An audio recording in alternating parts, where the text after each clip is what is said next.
So given all that, John Smith decided to take action and set out on the ship, the Discovery. This was one of the ships that was left to him by the London Company. There you can see an artist's depiction of that ship. John Smith went in search of food, supplies, and a possible path to the Atlantic Ocean. So on John's first ship up the Chickahominy River, I believe I'm saying that right, he was captured by the Powhatan, a Native American tribe. It is here where the story of Pocahontas began. As John Smith would later say, he was about to be executed by Chief Powhatan when Pocahontas stepped in and saved his life. However, there are many historians who question the story because they say when John Smith first mentioned the story in his writings, he only claimed that he was brought to the Powhatan camp where he was treated fairly, he basically had dinner, and was released. It wasn't until years later that he mentioned the execution and Pocahontas saving his life. So evidence in favor of the story, however, is that the Pocahontas story was well known during John Smith's life, and it is believed that if it had been a complete fabrication, it would have been questioned by those of the people living who were aware of it, including Pocahontas herself. So there's no question, though, that Pocahontas existed and that John Smith knew her. He actually mentions her in a letter later in that's when she visits England many years later. However, the Disney story that they were married, and you've probably seen the movie Pocahontas and all that, that's a complete work of fiction. In any event, John Smith was released by the Powhatans and made a peace deal with them for there to be no further attacks between them and the settlers. This is very critical for the survival of Jamestown at that time, and John Smith's role in that has been downplayed in history, unfortunately. All right, so now we get to when John Smith traveled up the Chesapeake Bay.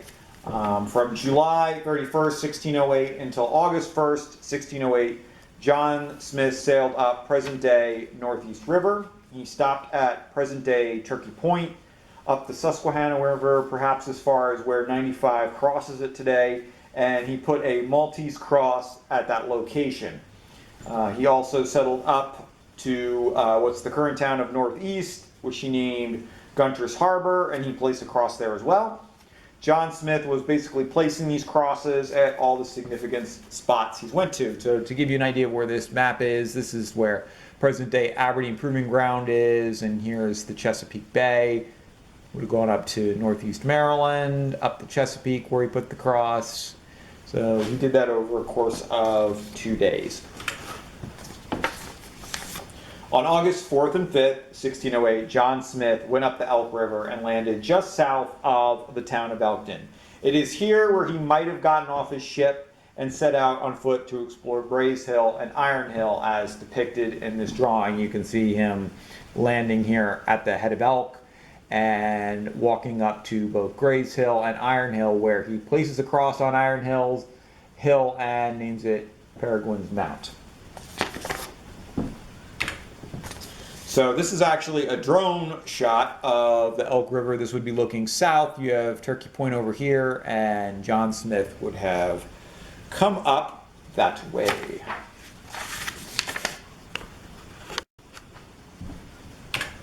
So here is another shot of the landing spot from Elkton, or the Elk River, and in the distance here you can see Iron Hill, and just below that is Grays Hill. Now this is taken from higher up than what John Smith would have saw, but had he been looking to the northeast, you would have kind of gotten the idea there would have been the big hill there, which would have been Iron Hill.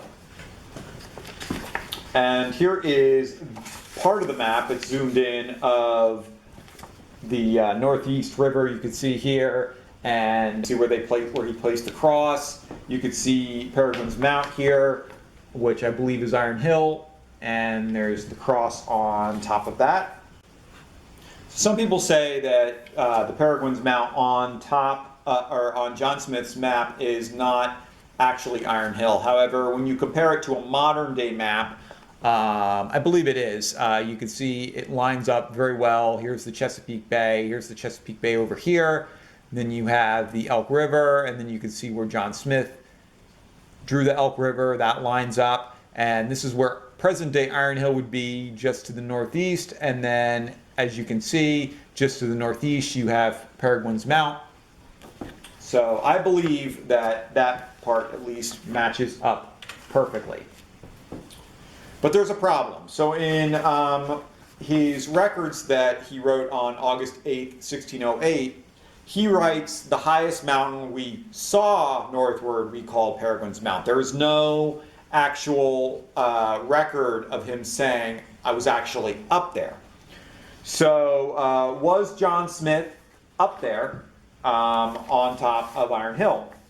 The answer is, I don't know. I'm not really sure, but we can look at some of the additional evidence here.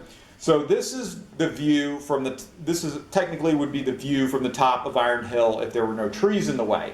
And if you look in the distance here, you can actually see the Delaware River. So the question is if John Smith was up on Iron Hill, why did he not see the Delaware River? Well, it's possible that there were trees in the way, just like there are trees in the way today. And so it's possible that he didn't see it, or it's also possible that it could lead credence to the fact that he wasn't actually up there. It's kind of a shame that whether John Smith was up on Iron Hill or whether he wasn't, it's kind of a shame that he was not able to spot the Delaware River, because had he spotted it, that would have been another discovery, and that would have taken place 1 year before Henry Hudson was in the Delaware Bay, and of course 2 years before Samuel Argall explored the Delaware Bay and Delaware River and named it for Lord Delaware. And that's of course how Delaware got its name. Thomas West, Lord Delaware, who the state and the river are named after, in my opinion, wasn't such a great guy. He slaughtered Native Americans and stuff like that. So John Smith would return to Jamestown and be named the president of the colony in November 1608. However, his time there was short-lived. There was a sort of leadership coup that took place where the aforementioned Lord Delaware took over. John Smith was soon injured in a gunpowder explosion, and he went back to England to get medical treatment. He would never return to the Virginias again. In 1614, John Smith would go on another expedition where he explored and mapped another area called New England, a name that is still used to describe the Northeast states to begin with, or to this day. This exploration was still 6 years before the Mayflower came over, so John Smith actually explored that area as well. After John Smith's 1614 exploration, he began to slow down and semi-retired. At this point, he is about 34 years old, and in those days, if you can believe it, 34 was actually considered somewhat elderly. John Smith instead worked on publishing his maps and his recollections from his earlier years. His maps were very well done in the area and were used for decades after to explore new areas of the American mainland. In fact, some would argue that America would not have been colonized by the Europeans as quickly as it was if it were not for John Smith's maps of the area. John Smith died on June 21st, 1631 in England at the age of 51.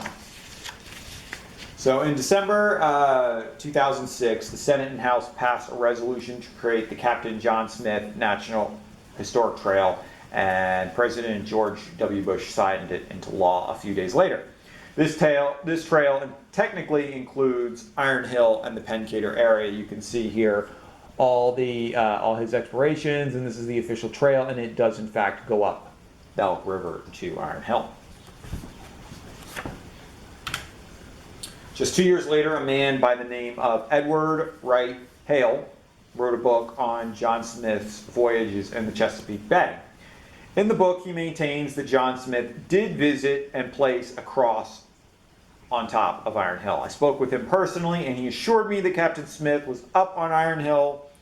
A few years later, Mr. Hale was determined to place markers at each of the sites that John Smith had placed the iron crosses, and Iron Hill was no exception.